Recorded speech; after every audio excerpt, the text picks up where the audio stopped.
Si tienen la hojita que les di, para los que quieran seguirlo leyendo, dice 5 maneras de lidiar con visitantes no programados, por Cornelius Parwaringira. La mayoría de nuestros días en el trabajo son robados por personas, dice él, que vienen de diferentes direcciones buscando nuestra atención sin una cita previa. Los minutos acumulados que consumen nuestro día pueden ser la diferencia entre el éxito o el fracaso en nuestros objetivos diarios. Él básicamente va a decir ahorita, ¿cómo evitar que la gente me interrumpa para que yo pueda seguir trabajando?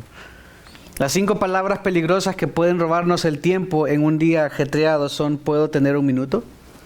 Por educadas que suenen estas 5 palabras, debemos estar preparados para ellas, y a continuación se presentan 5 formas de tratar estos hábitos de las personas de nuestro círculo de trabajo o de amigos. 1. Cuando entren a tu oficina, no les des tiempo para acomodarse o sentarse. Háblales mientras ambos están de pie, preferiblemente en el área de la recepción. Una vez que te sientes y les das la oportunidad de contar su historia en detalle, tus planes se desbaratarán y gran parte de tu agenda se arruinará. Número 2, hazles saber que tienes algo importante que hacer. La gente da por sentado que solo ellos son importantes y que su negocio es más importante que tus prioridades personales. Al decirles que no es el momento adecuado, hazlo sin sacarlos de la relación comercial actual. Por lo tanto, explícales en pocas palabras que realmente quieres ocuparte de su negocio, pero no ahora. Número 3, fija una fecha y hora de citas diferentes, preferiblemente en sus propias oficinas. Fijar una nueva fecha para discutir el asunto te ayudará a evitar discusiones no planificadas que podrían acabar ocupando más de tu tiempo del que habías planeado. Si su asunto es importante, tendrán que estar de acuerdo contigo. Número 4, una opción es informar a la recepcionista para que desvíe a esos visitantes a un horario adecuado según tu agenda y sigue así. Número 5, evita las conversaciones intrascendentes con visitantes no programados. Básicamente es cómo evitar que te caiga la gente de sorpresa. No sé si alguna vez llegó alguien de sorpresa a tu casa. Creo que en Latinoamérica es más común que esto pase. Acá en Hodge es un poco más común que pase que en Los Ángeles, que para llegar de sorpresa no quieres arriesgarte con ir 1 hora en el tráfico y que la gente no esté.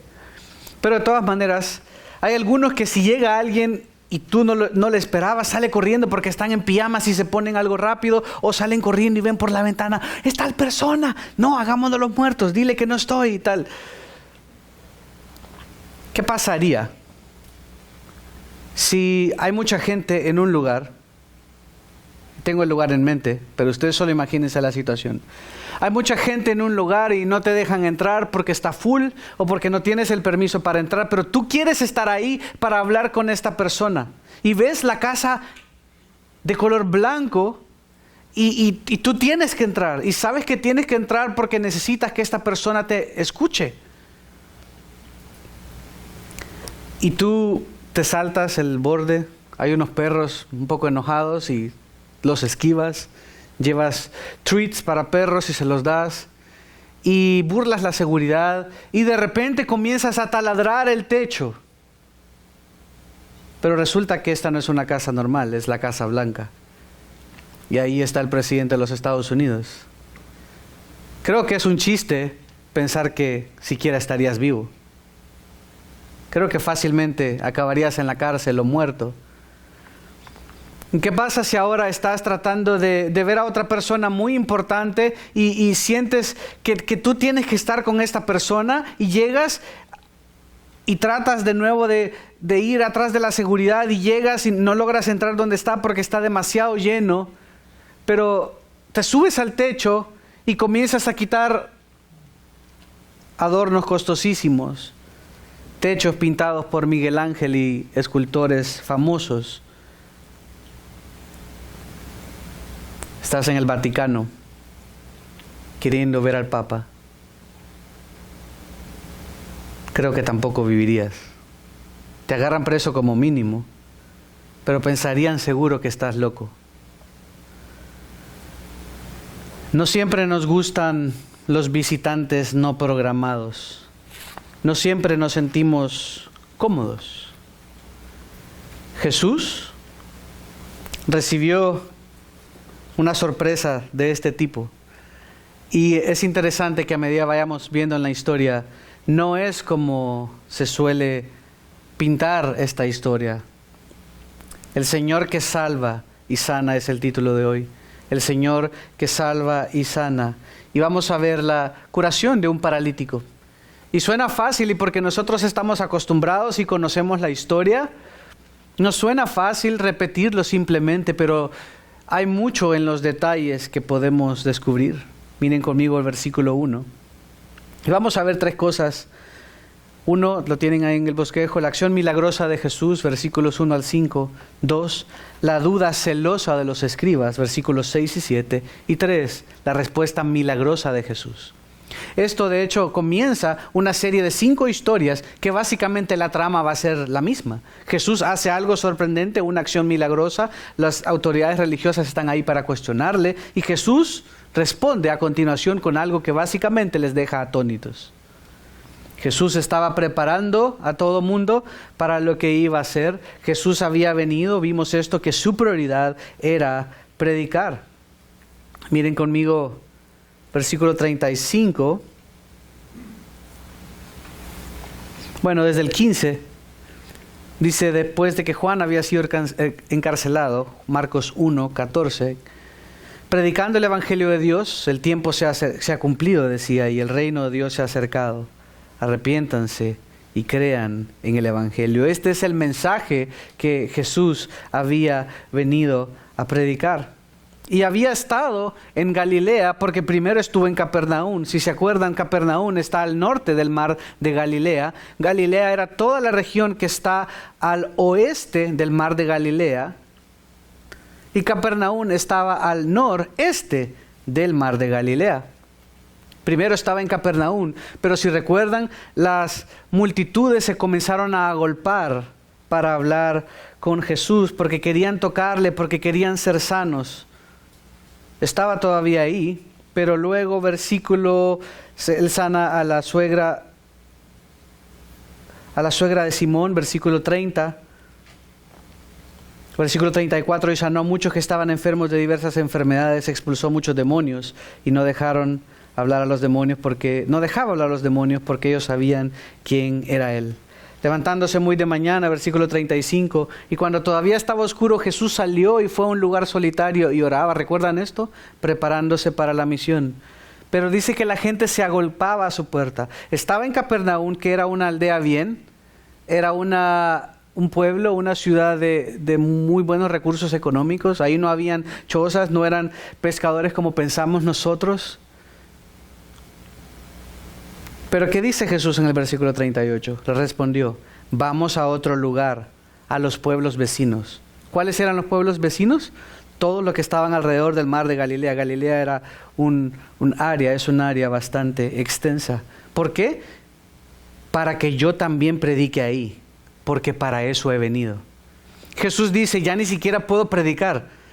Yo quiero sanar y he venido a hacer todas estas cosas, pero ya no me dejan ni predicar. Entonces, ¿saben qué? Dejemos Capernaum y sigamos yendo por todos los pueblos, predicando, porque esto he venido a hacer. Aquí no me van a dejar ni respirar porque quieren que lo sane y es algo bueno, y yo quiero hacerlo, pero mi misión principal es que predique el Evangelio. ¿Por qué digo esto? Porque versículo 1 del capítulo 2 dice, cuando Jesús entró de nuevo en Capernaum, varios días después.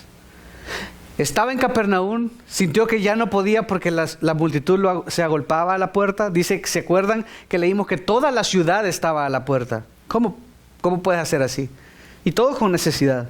Pero regresa a Capernaum. Y aquí hay algo clave. Dice que se oyó que estaba en casa. Esto también se podría traducir como que estaba en su hogar. Hay 3 posibilidades.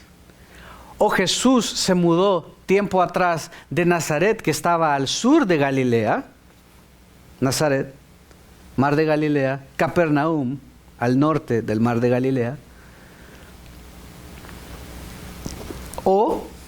y entonces era su casa, o era la casa de Pedro, porque recuérdense que Pedro tenía negocios, eran empresarios, ¿Se acuerdan al principio cuando vimos en el capítulo 1 que si tú tenías y podías contratar a personas, seguramente tenías un poco de acomodo? No eran pobrecitos, no eran el pescador pobrecito que el Señor les estaba ofreciendo, les haré pescadores de hombres. Vimos esto. Les estaba simplemente proponiendo algo mejor o superior. Pero ellos tenían sus comodidades. Capernaum era una buena aldea. O era la casa de la suegra de Pedro. En todo caso, no era una casa cualquiera, era la casa de Jesús o de la suegra de Pedro o de Pedro. Y era una casa bien, no era una chocita que, ¿por qué hablé de lo del techo y quitar el techo de una catedral del Vaticano o de la Casa Blanca? Bueno, porque quien estaba ahí era una personalidad y la casa era como que llegaran a tu casa y te rompieran el techo. Dice que se oyó que estaba en casa o se oyó que estaba en su casa y pasó lo que sabemos que pasó. Se reunieron muchos, versículo 2, tanto que ya no había lugar ni aún a la puerta. O sea, aunque era una ciudad bien, no era una mansión. Seguro no era un terreno grandísimo. Era una casa bonita y era un área buena, pero ¿cuántos podrían haber cabido? Si decía que multitudes le seguían y ahora que escucharon que Jesús había vuelto, se agolparon. No había lugar ni aún a la puerta. Nótese el drama, nótese la descripción de Marcos para decir, ya no había espacio. ¿Y qué hacía él? Les explicaba la palabra. Jesús estaba predicando la palabra, exponiendo la palabra. Antes ya había dicho y la gente se había quedado maravillada en el capítulo 1. Decía, miren cómo habla con autoridad, no como con los escribas. No hablaba en nombre de alguien más, hablaba en su nombre y estaba explicando, estaba predicándoles la palabra de Dios. Versículo 3. Entonces vinieron y le trajeron un paralítico llevado entre 4 hombres. Hasta ahí, ninguna sorpresa, no una historia normal. Claro, venía alguien con necesidad, seguro desesperados, porque estaba Jesús y Jesús tenía el poder para sanar y vamos, amigos, llévenme por favor, quiero ir a este lugar.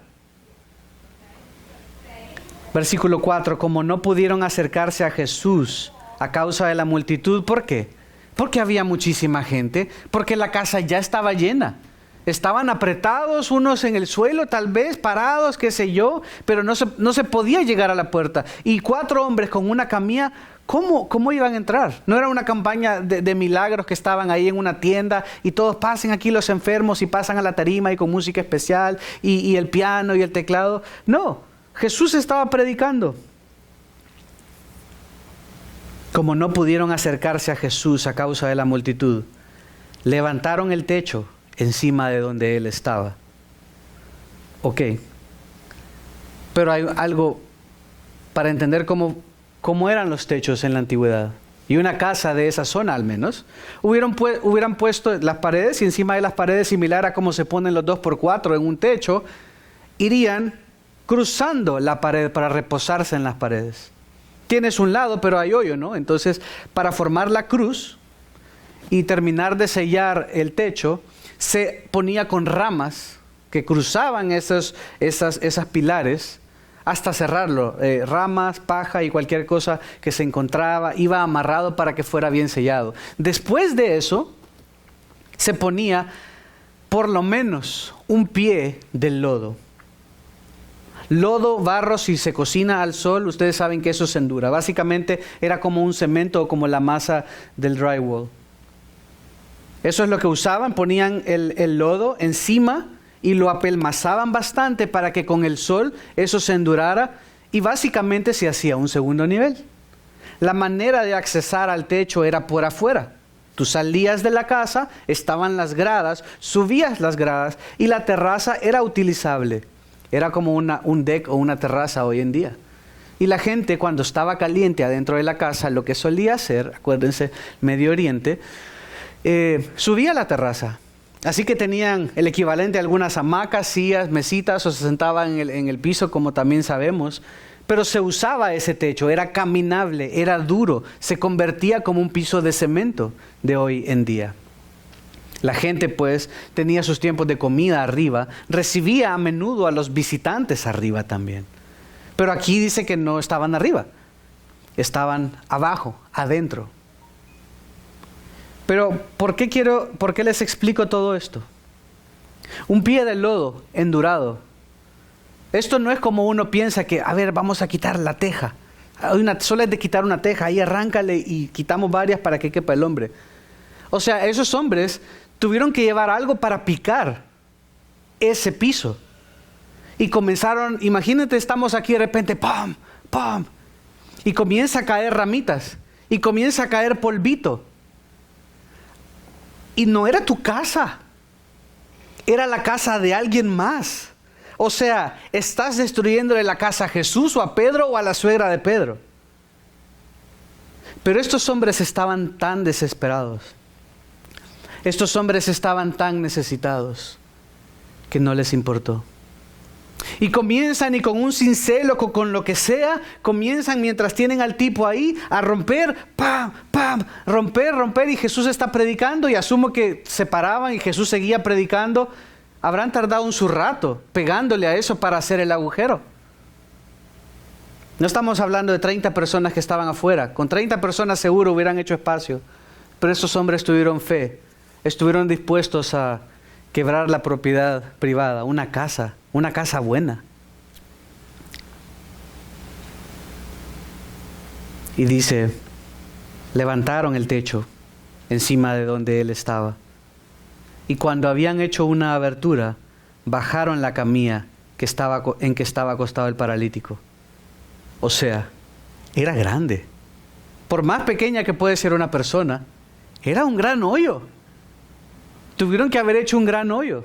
Y la gente adentro estaba tosiendo y es como, ¿qué les pasa a estos locos? Y si fuera la suegra de Pedro, ¿qué les pasa a estos hombres? Los voy a demandar. Y tratando de llamar a los policías o lo que sea, a los guardias, porque lo que están... Imagínense el drama.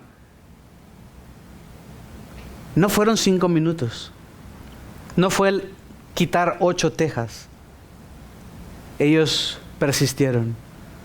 Porque la necesidad que tenían de Jesús era grande.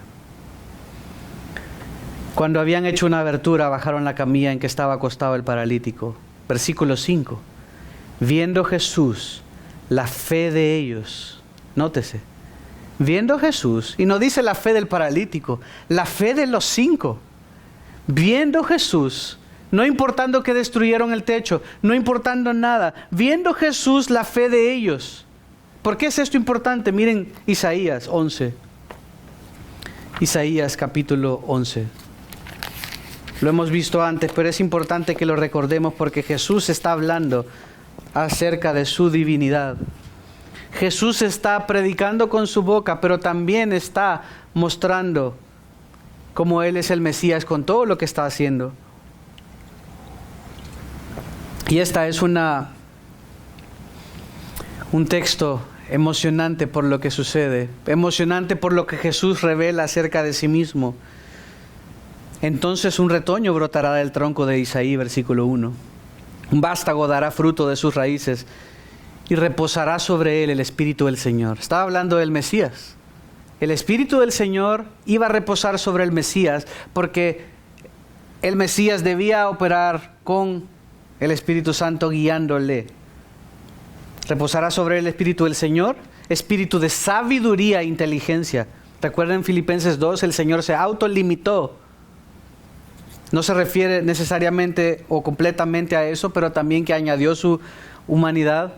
Pero el Señor se autolimitó en el ejercicio de su poder, en el ejercicio de sus atributos. No dejó de ser Dios en ningún momento, pero se autolimitó y para mostrarnos cómo debía ser y para cumplir la Escritura, vivió todo lo que vivió por el poder del Espíritu Santo. Por eso el Espíritu Santo desciende sobre él. Y dice, espíritu de sabiduría y de inteligencia. 3. Él se deleitará en el temor del Señor. Y ojo, no juzgará por lo que vean sus ojos. ¿Qué estaban viendo sus ojos? Estos tipos están destruyendo esto. Me ensuciaron, me cayó tierra en la cabeza. La suegra de Pedro está enojada, o Pedro está enojado, o yo y mi mamá estamos enojados porque me destruyeron la casa. Jesús no estaba viendo por lo que veía, ni sentenciará por lo que oigan sus oídos. ¿Por qué? Porque el Espíritu de Dios le revelaría aquello que nosotros no podíamos ver.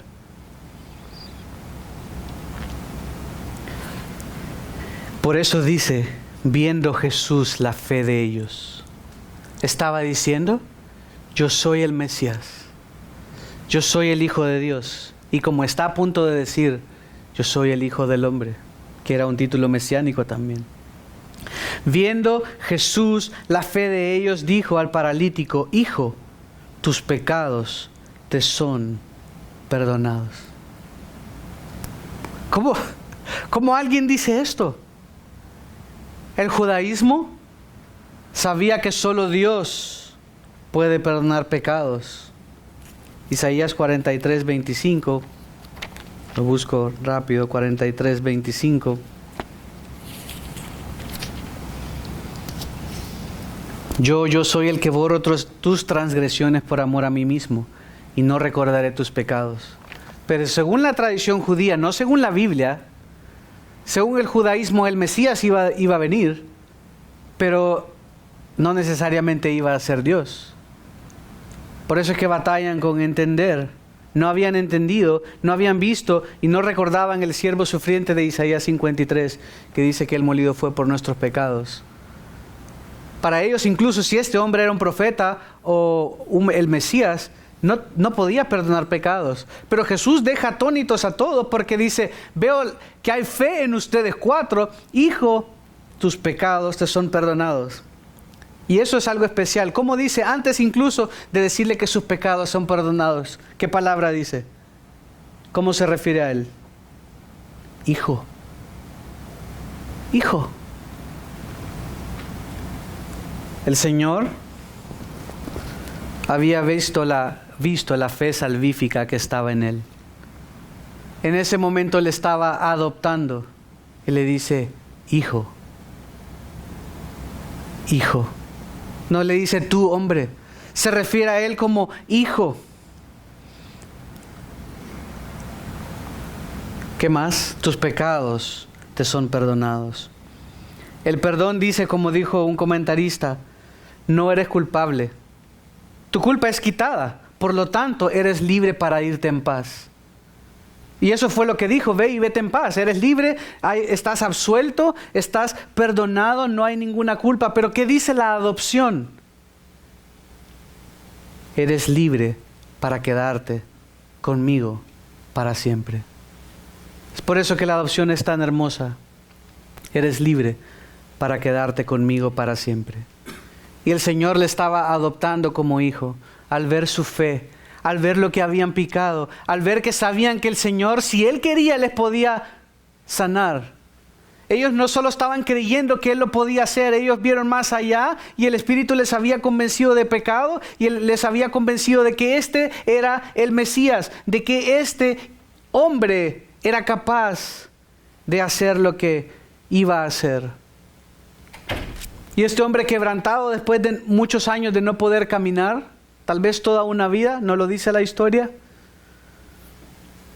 Lo primero que escucha es, hijo, tus pecados te son perdonados. Era obvio que en una camilla necesitaba ser levantado. No se describe nada que dijeron, era obvio que este hombre necesitaba ser sano. Pero para Jesús era más obvio, lógicamente, que lo que necesitaba más era su corazón sanado. Necesitaba ese corazón perdonado, sus pecados perdonados. Jesús estaba preocupándose por la razón más importante. Él podía ver a través de la necesidad. Sabía que aunque la necesidad era obvia, en su corazón él necesitaba perdón, absolución. Le dice, hijo, tus pecados te son perdonados. Ahora eres mío. No te voy a dejar. No te voy a desamparar. Te perdono. Y nótense eso. ¿Quién puede perdonar? Solo Dios. Pero nótese que no dice Dios te perdona, como tal vez diría un sacerdote católico. Dios te perdona. Eso es lo que quieren decir al final de la confesión. La ofensa, la falta de nosotros pecadores es contra Dios. Somos enemigos de Él, le hemos rechazado. Estamos en enemistad con Dios. Ese hombre activamente toda su vida pecó en contra de Dios. Y Jesús estaba ahí, Dios encarnado, había pecado en contra de él. Y al ver su corazón y al ver su fe le dice: hijo, tus pecados contra mí te los perdono. Imagínense el drama. ¿Qué dice entonces la gente en ese? Si la casa está destruida, todavía hay un poco de tierra, un poco de polvo volando alrededor. Isaías 33.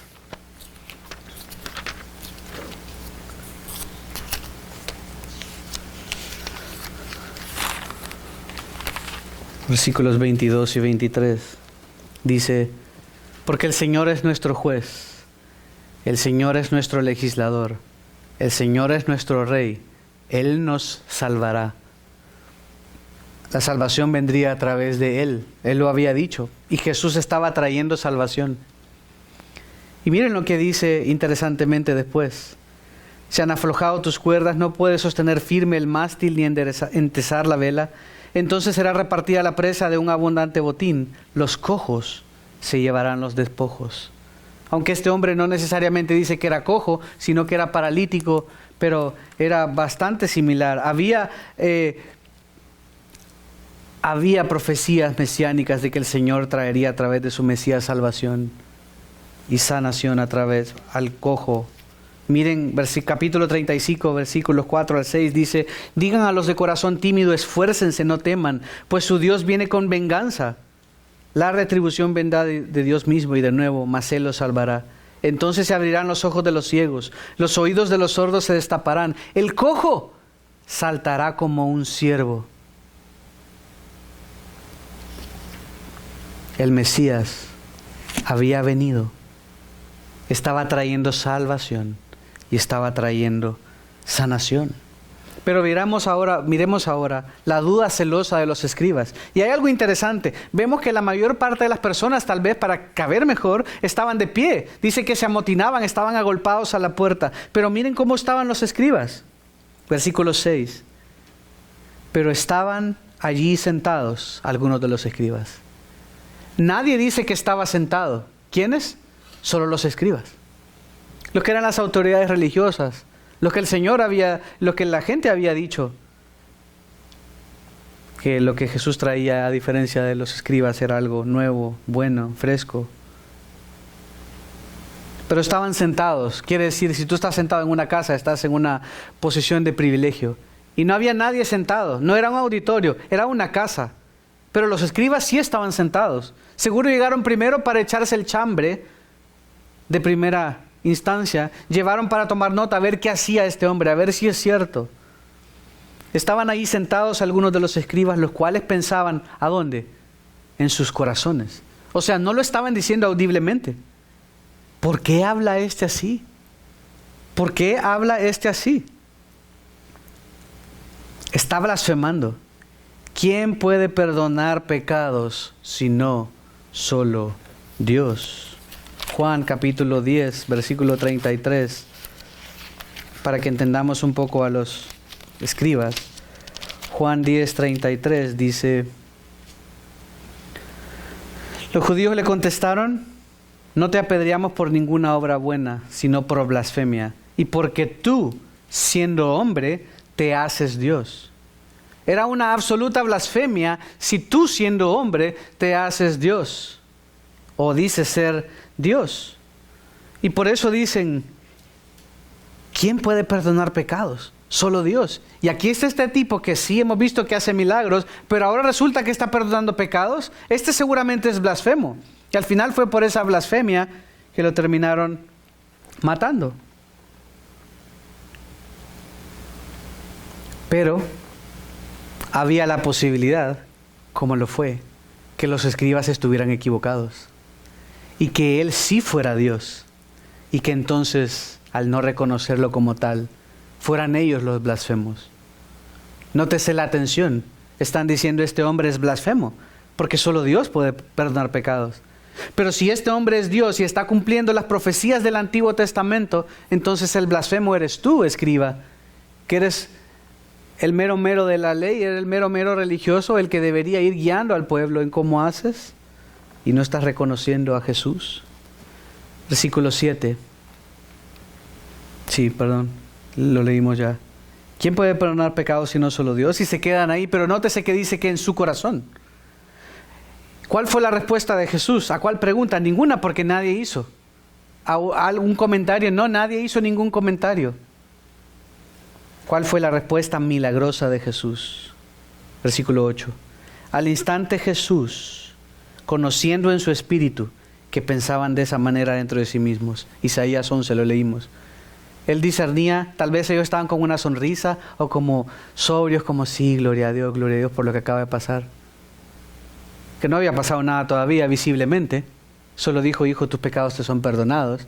Y se voltea a ellos, es como volver a ver a José Luis, y José Luis me está diciendo sí, y yo le digo, ¿y por qué está pensando esos chistes ahorita? Y José Luis se queda. Nadie podría saber, pero el Espíritu de Dios sabía. Y le dice, ¿por qué piensan estas cosas en sus corazones? Seguramente los vuelve a ver. ¿Qué es más fácil? Les dice. ¿Decir al paralítico, tus pecados te son perdonados? ¿O decirle, levántate, toma tu camilla y anda? Bueno, hay dos perspectivas ahí. ¿Qué es más fácil? Tú podrías decir, bueno, tal vez decirle que tus pecados te son perdonados. Yo le digo, Deina, tus pecados te son perdonados. El Señor me dijo. Y Deina como, ok, nadie puede saber si esto es cierto o no. Nadie sabría. Pero sería muy difícil decir, Deina tiene, no sé, una jaqueca y le digo, sánate de la jaqueca, se le quita y bueno, sí, se quitó, se compuso en la pierna, se arregló, este hombre puede caminar, puede ver. En un sentido era más fácil decir, tus pecados son perdonados. Pero al mismo tiempo no era lo más fácil de hacer porque Jesús sabía que si lo decía como lo hizo para poke the bear, como dicen en inglés, o para patear el hormiguero,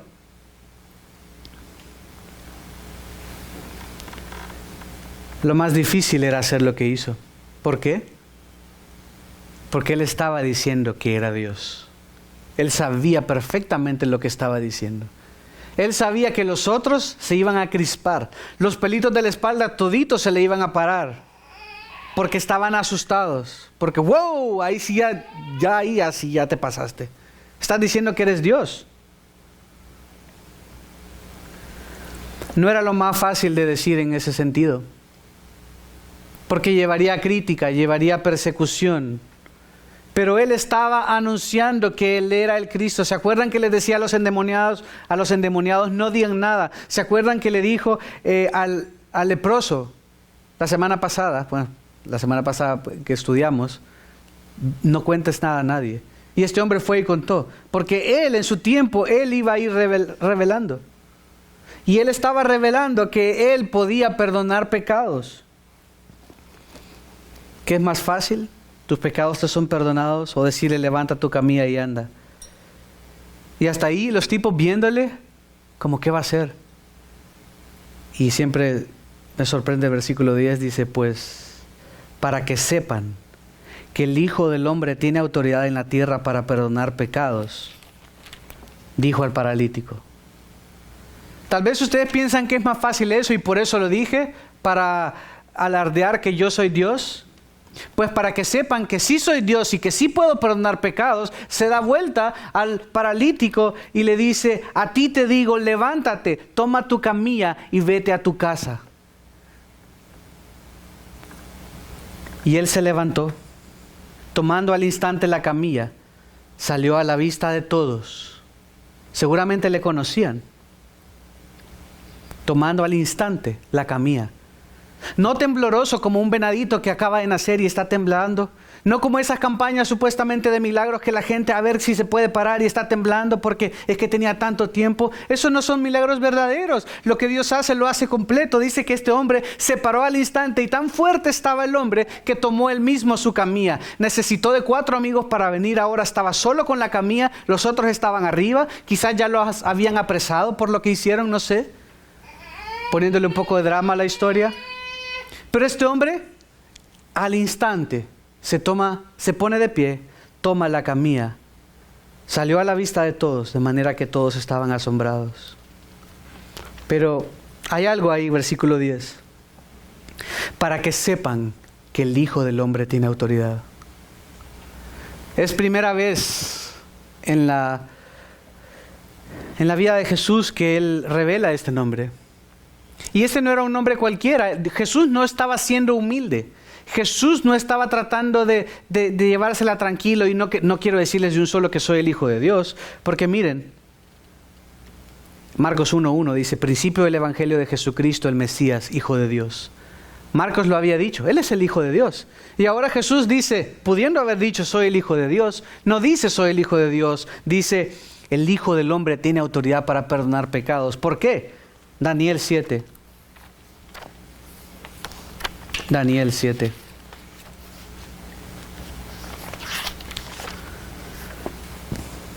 Todo judío que escuchó esas palabras sabía lo que estaban diciendo. Sabía lo que Jesús está diciendo. Daniel 7:9. Seguí mirando hasta que se establecieron tronos, y el anciano de días se sentó. Su vestidura era blanca como la nieve y el cabello de su cabeza como lana pura. Su trono llamas de fuego, sus ruedas fuego abrasador. Dios el Padre en su trono. Versículo 13 y 14. Seguí mirando en las visiones nocturnas y en las nubes del cielo. Nótese, ahora que sabemos el resto de la historia, de la misma manera que Él se fue, como dijo en Hechos 1:11, de esa misma manera regresará. En las nubes del cielo venía uno como un hijo de hombre. De todos era sabido que el Hijo de Hombre era un título mesiánico. Era el Hijo de Dios que se dirigió al anciano de días, a su Padre, y fue presentado ante Él, y le fue dado dominio, gloria y reino, para que todos los pueblos, naciones y lenguas le sirvieran. Su dominio es un dominio eterno que nunca pasará, y su reino uno que no será destruido. Jesús no estaba siendo humilde y dice, pero les digo que el carpintero, Él estaba diciendo, ese del que se habló el profeta Daniel, ese Mesías, ese Hijo de Dios, soy yo. Y yo tengo poder para perdonar pecados. Él estaba diciendo, yo soy ese, para que sepan que el Hijo del Hombre tiene autoridad en la tierra para perdonar pecados. Dice, a ti te digo, levántate, toma tu camilla y vete a tu casa. Los milagros eran para confirmar que Él era el enviado, no eran el propósito principal, por eso pasaron después de un tiempo. No que Dios no pueda hacer un milagro más, no que el Espíritu no pueda hacer un milagro más, pero el don de sanidad como tal, que lo tenga una persona, era algo exclusivamente de los apóstoles, eran partes de las señales de los apóstoles. El rey se había acercado, por lo tanto milagros espectaculares estaban sucediendo. Levántate, toma tu camilla y vete a tu casa. ¿Cuál fue el resultado? Versículo 12 al final. De manera que todos estaban asombrados. Todos. Los otros se quedaron como, wow, ¿perdonó pecados? ¿Qué está pasando aquí? Pero acá le pudieron ver y pudieron saber que lo primero que estaba diciendo era verdad. Él se estaba identificando por primera vez como el Hijo del Hombre. Fue su título favorito. El título que Jesús más usó para referirse a sí mismo. Estaba diciendo, yo soy ese, a quien el anciano de días ha dado toda autoridad. Y a quien un día el anciano de días me dará el reino que prometió a David mi padre. Estaban todos asombrados, glorificaban a Dios diciendo, jamás hemos visto algo semejante. Nunca se había visto. El drama en el griego, la terminología que se usa para decir eso es, nunca jamás, esto simplemente no ha pasado. Mateo lo describe con palabras similares, Mateo 9:33. No necesariamente refiriéndose al mismo milagro, pero dice, después que el demonio había sido expulsado, el mudo habló, las multitudes se maravillaban, algo que el Mesías haría. y decían: jamás se ha visto cosa igual en Israel. Era contundente. Desde el principio decían: nunca hemos visto a nadie hablar con esta autoridad. Todos hablan con autoridad del rabino tal, del difunto tal, del muertito tal, del pastor tal, pero este hombre habla con autoridad suya, no derivada, porque él era Dios. Nunca se había visto estas obras en Israel. ¿Por qué? Porque nunca había venido el rey mismo. Esto trascendía los milagros de otros hombres. Elías, Moisés, nunca perdonaron pecados. Nunca dijeron a nadie: tus pecados son perdonados. Nunca hicieron lo que Jesús hizo. Jesús estaba revelando que Él era el Señor. El propósito de esta historia, de este relato puesto por Marcos acá, es que nos demos cuenta del Dios que tenemos. Es que nos demos cuenta que Jesús es Dios y que Él vino a salvar al perdido. Y si tú estás perdido hoy, y si tú no crees en el Salvador, ¿qué esperas para creer? Porque aquí Él se está revelando, no con inventos, no solo porque dice: miren, yo soy un loquito, pero yo creo que soy Dios. Y yo soy Josué y soy salvadoreño, pero hoy me creo un huevo suizo. Yo la verdad soy un huevo. Creo que todos me dirían: este está loco, hay que llevarlo al psiquiátrico. Pero Jesús se estaba identificando, demostrando con la Biblia y con sus acciones que Él era Dios, perdonando pecados y sanando. Por lo tanto, si esta historia no te llena de asombro y no te hace más amar y enamorarte de Jesús y reconocer que este es tu Salvador,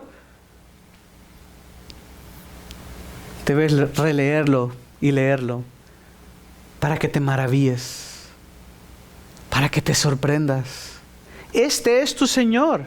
Este es nuestro Salvador. Este es el que nos salvó. Él tiene poder para perdonar pecados, y tal vez tú mismo no has podido perdonarte un pecado o estás con la culpa, embargado de la culpa. Pero el Señor te da perdón absoluto y te absuelve completamente. Esa es la solución para tanta pamplina que la gente tiene en la cabeza. No, es que yo no me puedo perdonar esto que hice, y yo no puedo pasar, y por eso no voy a la iglesia porque me siento culpable. Y la gente anda por el mundo cargando sentimientos de culpa por lo que pasó, por lo que le hicieron, etcétera. Pero en Jesús somos verdaderamente libres. En Jesús podemos tener libertad y ser libertados de la culpa, ser libertados del pecado. En Jesús hemos sido adoptados, hemos pasado de muerte a vida, ahora somos suyos. Y Él te dice: puedes ir en paz, y al mismo tiempo te vas a quedar conmigo para siempre, porque yo te he adoptado y no te voy a echar para afuera. Ahora eres mío. Yo te compré con precio de sangre. Eres mi hijo. Y si hay alguien acá que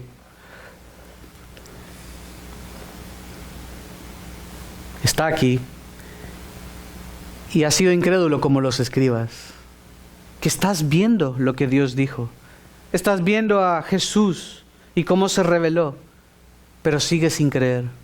Dices: un buen hombre, chévere la historia, pero yo no creo en mi corazón de la manera en que otros sí creyeron. Hoy es el día, hoy puede ser el día de salvación. Arrepiéntete de tus pecados y dile: Señor, yo quiero tener la fe de ese hombre. Quiero ser salvo. ¿Tú te acercas a Jesús de esta manera? Porque sé que puede ser fácil pensar en que, claro, ellos llegaron ahí porque Jesús estaba ahí, pero ahora Jesús yo no le puedo ver. Pero clama a mí y yo te responderé, dice la Escritura. Jesús es mucho más accesible que en ese entonces. Tú puedes venir a Él. Venid a mí todos los que están cargados y trabajados, que yo los haré descansar. ¿Estás viniendo tú ante el Señor con esa fe como la de esos hombres? ¿Estás viniendo tú desesperado y dispuestos a todo? Hermano, porque cuando queremos algo realmente luchamos. Cuando queremos superarnos en la vida, trabajamos fuerte y nos esforzamos. Y el que quiere hacerse musculoso se levanta a las 4 o 5 de la mañana y va al gimnasio. Y el que quiere ganar más dinero trabaja y se esfuerza.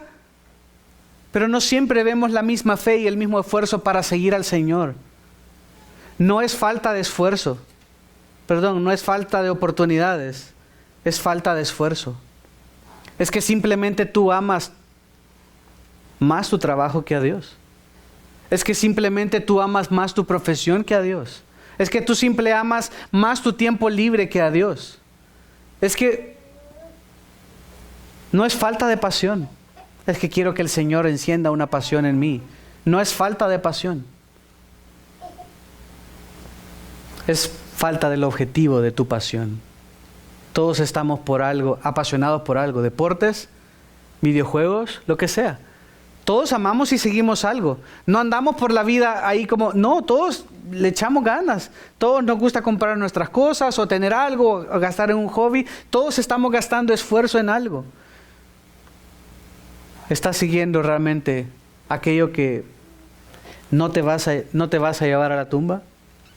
Solo los tesoros que hagamos en el cielo van a perdurar. Dios tiene un propósito también para las pruebas. Este hombre pasó muy mal toda su vida, asumiendo de nuevo que fue una enfermedad de toda la vida. Y no sé por qué prueba estés pasando, pero el Señor usa las pruebas definitivamente para moldearnos, para acercarnos a Él, para humillarnos. La miseria de este hombre por muchos años le hizo tener sus pecados perdonados. Si él hubiese tenido sus piernas bien, no hubiese sufrido tanto, pero tal vez nunca hubiese conocido a su maestro. Nunca hubiese tenido sus pecados perdonados.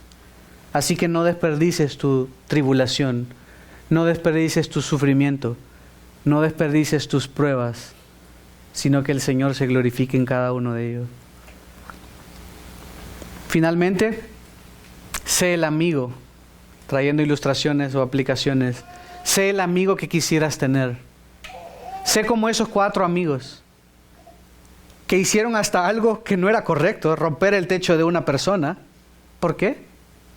Desesperados, porque creían que Jesús le podía sanar y salvar.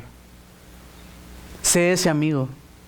Sé ese amigo que trae a sus amigos a la iglesia. Sé tú ese amigo que lucha con ellos y ora con ellos y está ahí pendiente cuidándoles y amándoles. Sé tú ese amigo que tú quisieras que fueran cuando tú estés bajoneado. No el amigo que has recibido, no el amigo que ves en los demás. Sé ese amigo. Sé uno de estos 4 amigos que estuvieron dispuestos a todo, a la desesperada, por amor a su amigo. Que el Señor nos ayude a reconocer cada uno de nuestros días en esta tierra. Reconocerlo a Él como Señor. Reconocerlo a Él como nuestro Mesías, nuestro Salvador. Vivir nuestras vidas adorándole, impactados como estaba cada una de estas personas.